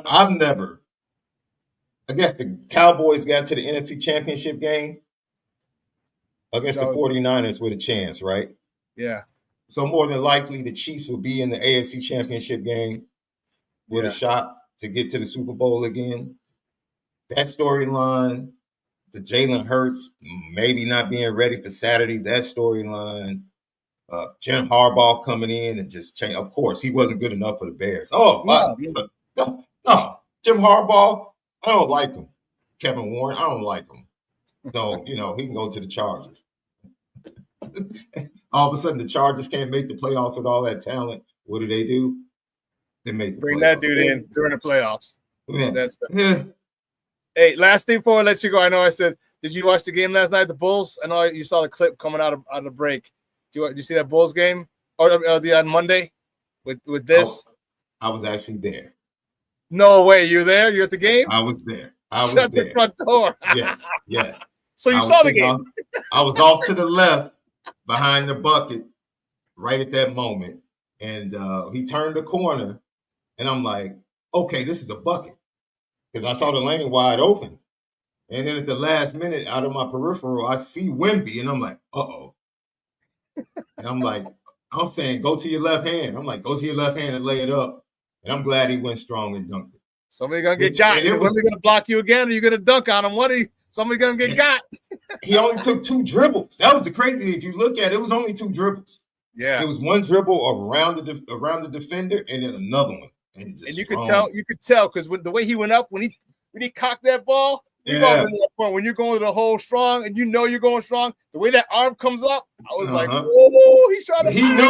He knew once he took off, like, okay, it's now or never. I just have to go strong because either I'm getting him or he's getting me. Big win. Yeah. And shout out to Zach LaVine. Continue to build up that trade value, my brother. I know. And let's get rid of him soon so we can stop winning all these games and keep our top 10 protected pick. Once again, an organization that has no clue. No. Is this the worst Chicago sports era you've ever lived in, SuperBack? I think so, because there was always one team that was kind of good. And right now we don't have one team that's kind of good. Yeah. There's always one. At least one. Man. Oh. Hey, great stuff, man. I appreciate it. We'll talk soon. All right, brother. I appreciate you. Thanks for having me on. All righty. Guys, that's Shaun Davis from the Lucky Lefty podcast. He's got to get on his thing. And we're going to stick with Bears talk. And you know what? Here's some of the people that they brought in or bringing in. Drew Petzing, the OC for the Arizona Cardinals, Ben Johnson, Aaron Glenn, Anthony Weaver, Vance Johnson, Mike Vrabel, Thomas Brown's going to get the interview. Todd Monken, the offensive coordinator for the Ravens. Mike McCarthy they requested, but he was denied. They were denied by the Dallas Cowboys. Brian Flores, Arthur Smith, Mike Kafka, St. Rita's own, St. Rita Northwestern's own Mike Kafka, and David Shaw. And then Pete Carroll's going to be there today as well.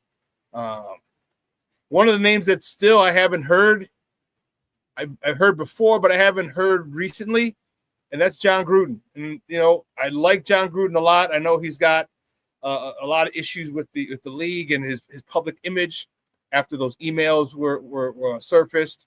But he's the kind of guy that I want. He's the type of guy that I want. I want a no frills kind of guy.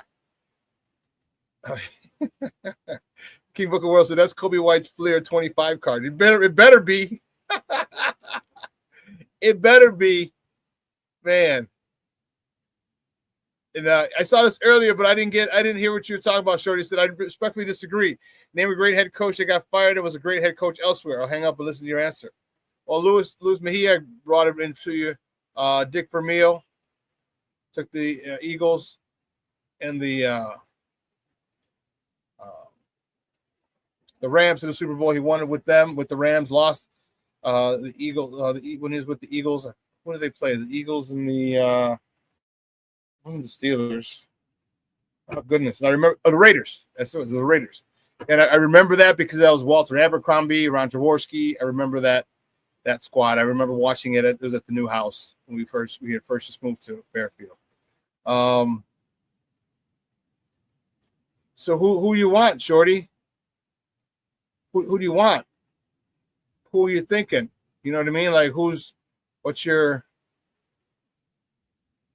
Luis Mejia checking in. I'd take Gruden in a minute. Yeah, I would too. But see, again, here's the problem, is that the Bears don't like public relations, not disasters, but issues. All right, they couldn't even swear on Hard Knocks. So you think about some of the racist comments and he made in those emails. It's going to come. That's something that I don't know if the McCaskies are going to be cool with. And I don't think that. I mean, they shouldn't be making that decision, but they're making that decision. So I believe me, I would take John Gruden in a second as well. I just need a coach, man. I need a coach, a good freaking coach. Give me a guy who's, and when people say I'm a leader of men, and that's the thing that bugs me. Like, phrases get overused and watered down, but that's what they need. Like I told you, DeMarcus Walker said if Mike Vrabel came in, he goes, all this BS that's going on would stop immediately, which means there's a lot of BS going around. There's a lot of bullshit going around. It's too much playing, not enough focus on a team that hadn't done anything where their focus should be distracted. You haven't done anything. Like, I can see if you're the Kansas City Chiefs and you're like, oh, we've won last 2 Super Bowls. We're kind of don't feel like practicing. No, they're laser focused for number 3. But a team like the Bears, they're letting all these other outside. You know what they're not doing? You're not keeping the main thing, and that's the issue. That's the issue. You get too many soft guys, too many nice players. Give me some dogs. Some guys that might have some character issues, but it doesn't mean you can't straighten your life out. These are kids. You have issues in college, you're kids. You're 18, 19, 20 years old, and now with the NIL, you're getting millions of dollars, and you want them to act right when you're coming from poverty, and your success determines the success of your family. And you don't think because now that you're making money, you can take care of your kid, your mom in the house, your brother, your siblings at home. You don't think you're a little full of yourself? Yeah, it happens. You're kids. Don't judge them by mistakes that they've made.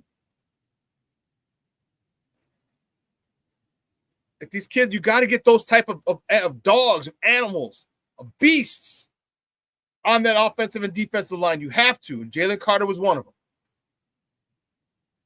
This Abdul kid, I don't know what his background is, but that dude is a dog. A dude from Penn State that Notre Dame's going to play tomorrow. That dude is a dog. He is a beast. Those are the type of guys you got to get. And Louis says, I would take Carroll or Flores. I would too. But see, Flores, he rubbed Tua. Remember, I talked about Tua, was talking shit about him and badmouthed him after the whole situation. I get it. Flores he's from the New England camp, where you kind of talk down to players, you break them down to build them up, and Tua's from the new school. Maybe Flores has learned how to balance that, because John Gruden's from that school too. It worked for him. It's worked for him. Pete Carroll's from that school. It worked for him. And the one thing I like about Pete Carroll, and here's why I wouldn't mind Pete Carroll. I can't remember who said it. I don't think it was Richard Sherman. It might have been, but I don't think. He said what Pete Carroll did to Russell Wilson was he breathed life into that young man. He breathed life into him. He was extremely positive and hyped him up, and Russell believed in himself so much more because of Pete Carroll.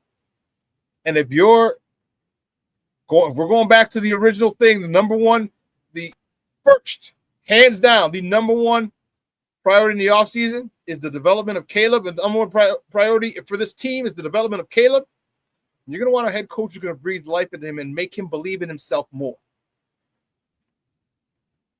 Okay? And the old school way might not work, but you also have to know who you're dealing with, because it'll work with some players and not all.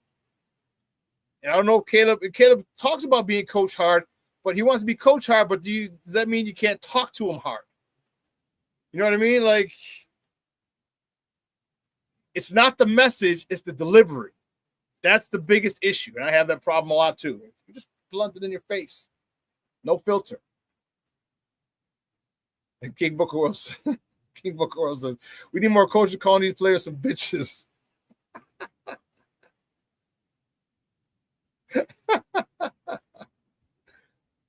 I don't know about that, but how about you break them down, not necessarily call them bitches. You know what? Today you're playing soft as shit. The last couple of weeks you've been playing soft as shit. All right, grow some balls and let them let your balls drop. Something. You can do it. There's other things you can say. And again, you got to know who you're dealing with. There's an old saying from Jimmy Johnson. He goes, I treat everybody fairly. I don't treat everybody equally. Certain things, and it's just life. You can talk to certain people a certain way to trigger them or get the best out of them. And other people, it doesn't work. You have to try a different approach. So you got to find an approach that works with Caleb.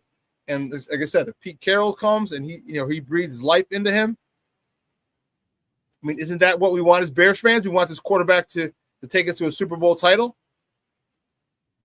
And you're getting him still very young. You're not getting a jaded 5-year vet. Okay? You're getting a second-year player who's gone through a tumultuous rookie season. And to breathe life into him and give him the utmost confidence and your belief and trust in him, it's going to go a long way. So, again, I'm okay with Pete Carroll. I'm okay with John Gruden. I'm definitely more than okay. Mike Vrabel's my number one guy. Okay. And Josh McDaniels, I wouldn't mind him coming here. I really wouldn't mind him coming here. As I said before, I said it on Monday or even last time. Who the hell's going to want him? He ain't going nowhere. He's burned too many bridges, Josh McDaniels. He's one hell of a play caller and offensive coordinator. But that last situation, the first one in Denver when we got Cutler, remember that? He came in, him and Cutler, he kind of like Shaun, the guy in Denver, Sean Payton and Russ Merrill. He came in, whirlwind. You ain't getting this, you're not doing that. You took away Russ's parking spot, the whole nine. Ship Russ out. Same thing. Josh McDaniels did the same thing to Jay Cutler in Denver, which is why we were able to trade for him back in 08, 09. Same thing. But have they learned? You're talking about Josh McCown or bust. I hear you, but here's the thing, man. I don't want him. I don't want Ben Johnson. I don't want a first-time head coach. There's a lot that has to go on. Man, ask Thomas Brown. Thomas Brown didn't have a room, didn't have a position. 5 weeks, and in a 5-week span, he goes from passing game coordinator where he doesn't have an office to OC to head coach. It's like, damn. It's a whole nother, and I'm not saying Josh McCown won't go on to be a good head coach. I'm not saying that. I know we talked about this. You said you respectfully disagree. Name a great head coach that got fired was a great head coach elsewhere. Dick Vermeil. But you also have to look at situations, because you can still be a great head coach, but if you're in a bad situation, so you mean to tell me that Jimmy Johnson was a bad head coach when he left Dallas? And I think we can all admit Jimmy Johnson was a great coach. So when Jimmy Johnson went to Miami, he became a bad coach? No, he didn't have. You know what he didn't have? He didn't have the draft picks from the Herschel Walker trade. That's what he didn't have. And again, this is why I'm saying that this is why it bugs me about the Civil War and the beginning of it. Like when you get that many draft picks or have access to that many draft picks, you know what kind of team you can build. Now we're behind the 8 ball. Now luckily we have 3 in the first 42 picks, which is helpful. Most teams only have 2 in the first 2 rounds. Depending on what you pick, you only have 1 in the first 42 picks. But man, Jimmy Johnson didn't forget how to coach in Miami. Just didn't have the talent. I mean, he drafted Kareem Abdul-Jabbar, the running back. Remember, he was trying to build Miami the same way he built Dallas, but just didn't have the draft picks.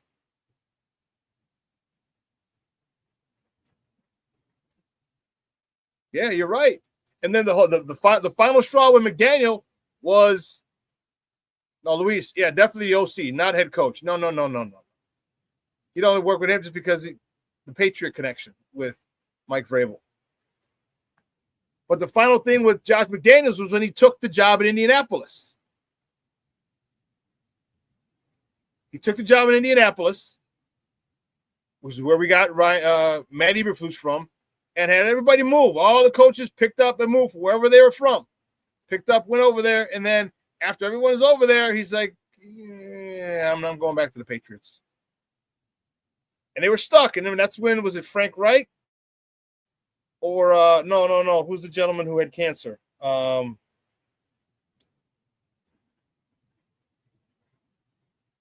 Who's the gentleman who had cancer? The head coach for the Indianapolis Colts. I can't think of it. I know you guys remember it. It's eluding me right now. And that was the final straw because Josh McDaniels thought he was going to get the New England Patriots job as soon as Bill Belichick retired. So that's why he left, but he left his coaches high and dry. They had no head coach. When you guys put the name of the – no, not Bruce Arians. No, the guy he coached the Colts. He had cancer. He had cancer and came back.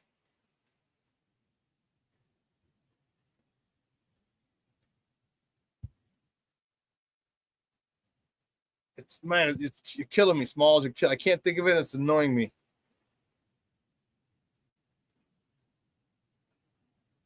Chuck Pagano. Thank you very much. Chuck Pagano took over. Thank you, Shorty. That's who that is.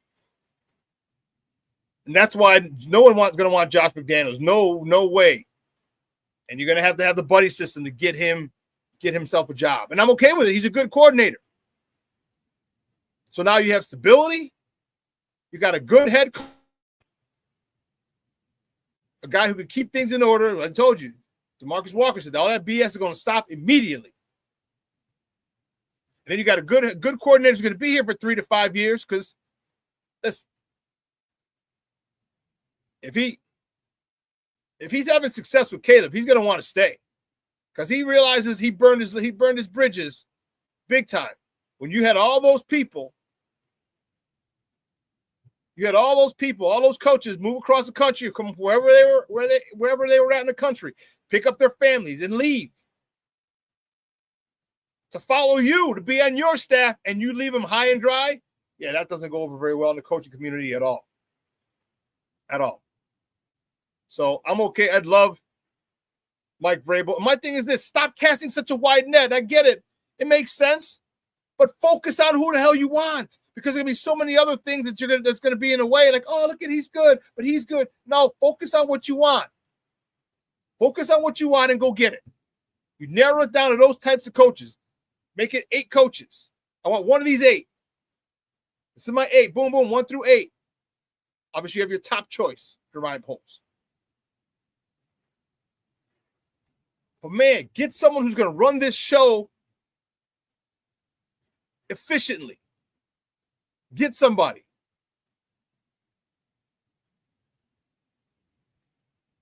You're a fool, King Booker World. He says, my interview for head coach is this Thursday.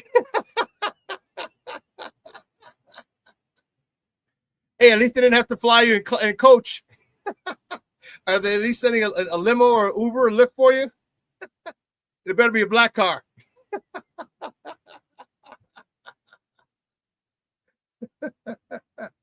Sure. Oh, Shorty. So's yours. He said, so's mine, Booker. What time is yours?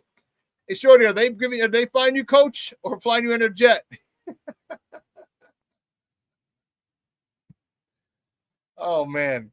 But yeah, there's too many. And believe me, I like Mike Kafka. Mike Kafka, same high school as I went to, St. Rita High School, St. Rita's own. Great. But I don't think he's ready. Luis Mejia, I got to go, man. Hey, thank you for tuning in, stopping in, Papa. I appreciate it.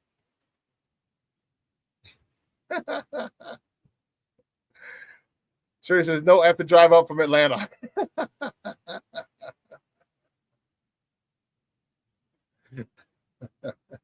Oh, Black Diamond, you got one Friday, huh? Your interview for the Bears head coaching gig is Friday.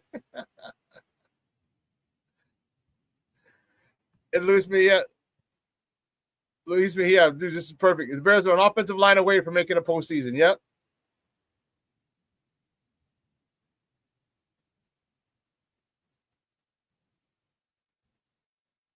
Chris Foster, good morning, Baba. He said it only took Caleb 13 games to break the Bears' 100-year-old sack record. 7th most pass attempts and 31st in pass offense. Dead last in completion percentage and yards per pass. Said he was 6'2". Liar. Yeah, he's only 6'1" and change.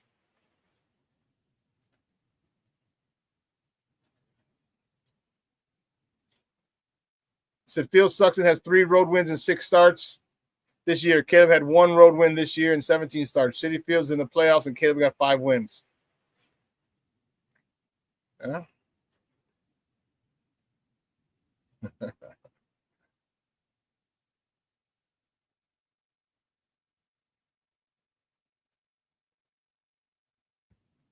Oh, he's like Foster's a troll. Oh, okay.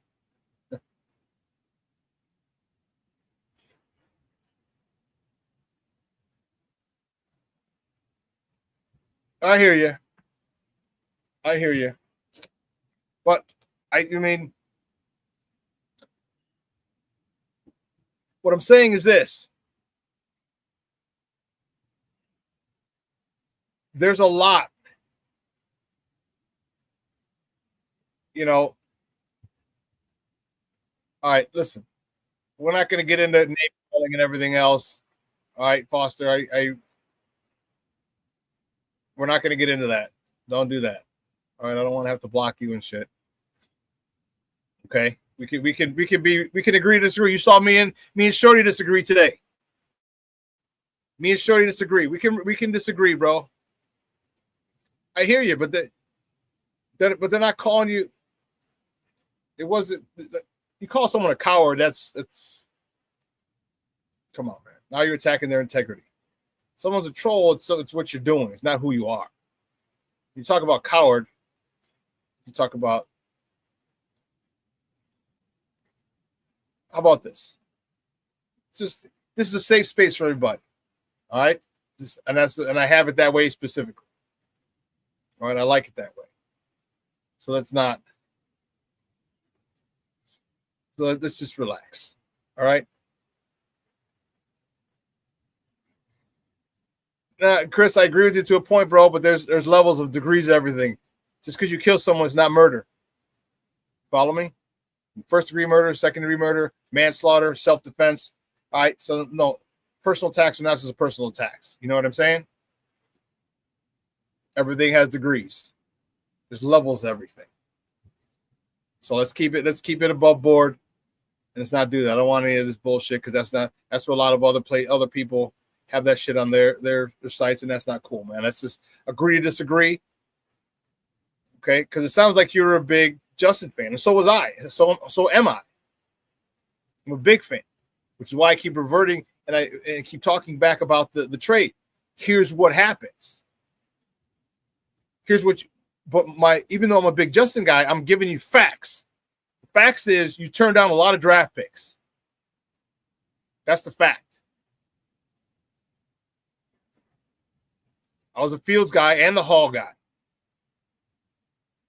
That's it. So when when I say that, you get a chance to build a team with players, with draft picks who are going to be under contract for at least 4 years. It's their second round and maybe 5 for the first round. That's putting you well under the cap. So if you need one guy, it's one position you need, you can go get him and pay him a lot of money in free agency.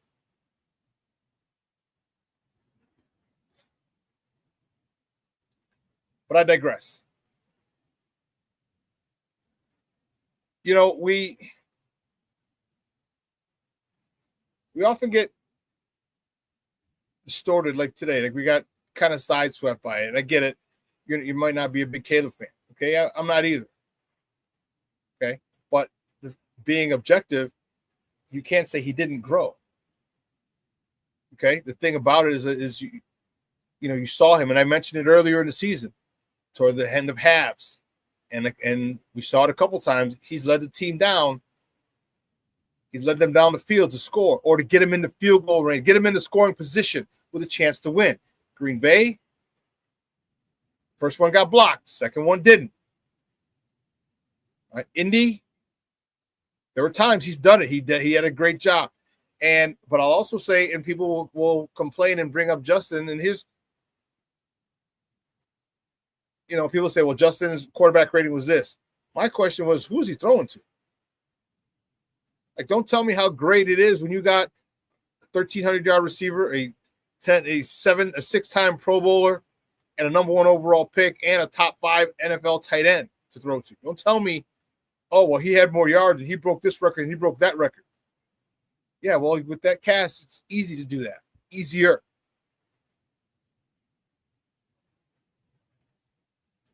But I want Vrabel. That's my first pick. That's number 1. Not 1A. No, that's number 1. Number 1, Vrabel. Period. Okay. I want Flores. I love Pete Carroll. I love John. If John Gruden is back in the mix at all, you like Ben Johnson? I don't know if Ben Johnson can command a room. I don't know if Ben Johnson can oversee the entire team. Ben Johnson can oversee an offense. Ben Johnson can call plays very well with 3 first-round picks and his offensive line. He can call plays very well with that. We don't have 3 first-round offensive linemen. We don't have that. We don't have that.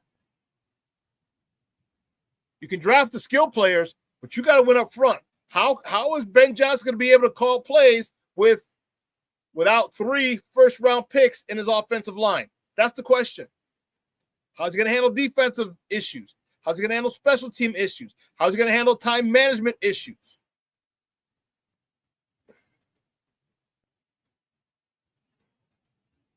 Everybody, there's a level. The Rock said it best, and it's always a joke. Know your role, jabroni, and shut your mouth. Some people are great as assistant coaches. Vic Fangio, amazing. He's in Philadelphia now. Amazing defensive coordinator. Not a good head coach.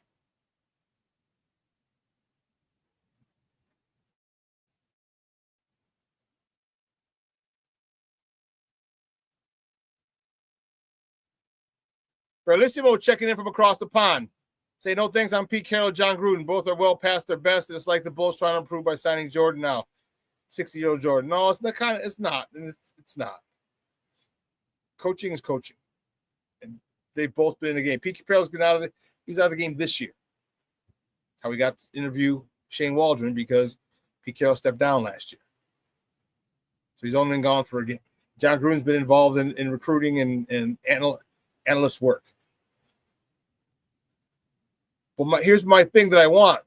I want a guy who, when he comes in, people know he's running the show.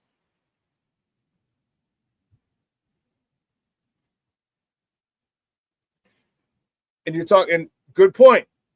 But Shaun, with the exception of Sean McVay, they were not all good at one particular point. They were not all good. Sean McVay was fortunate. I understand. You can stay for 3 years, maybe 4 years. And here's what you want. If you want a guy, whoever Pete Carroll brings in, you can have an offensive guy and say, hey, listen, bring in a guy, you could talk to Pete Carroll. Bring in a guy who you think might be a good head coach, an offensive mind. And in 3 years, when it's, you're 76 years old, 77 years old, and you're ready to kind of, step away, this guy can step right in, will have the continuity, and so forth. Things can be done, can be negotiated. All these things. But I need someone who runs a God-blessed team. I need someone, look, do you want to, and I'm telling you from experience, from playing and from coaching, you want someone who runs that team. That's the most important thing. Players know what it's about. Players don't try any bullshit. Players aren't yelling it, aren't celebrating with fans as the final play of the game's going on. That's not going to happen. I need a guy who makes sure that's not going to happen. He's not afraid of conflict. But you know what? The Bears are afraid of confrontation, and that's why it's not going to happen. Guys, 2 hours is come and gone. I want to thank my guest, Shaun Davis, for coming on, talking college football with us and talking Bears football with me as well. Guys, have a phenomenal day. It's 22 degrees here in the Chi. Supposed to get some snow next day or so. Enjoy it. Have a phenomenal day. Let your loved ones know you love them. All right. I got to run. This will be replayed at 6, and I will see you guys on Friday. Guys, your boy, the SuperBack. I am out.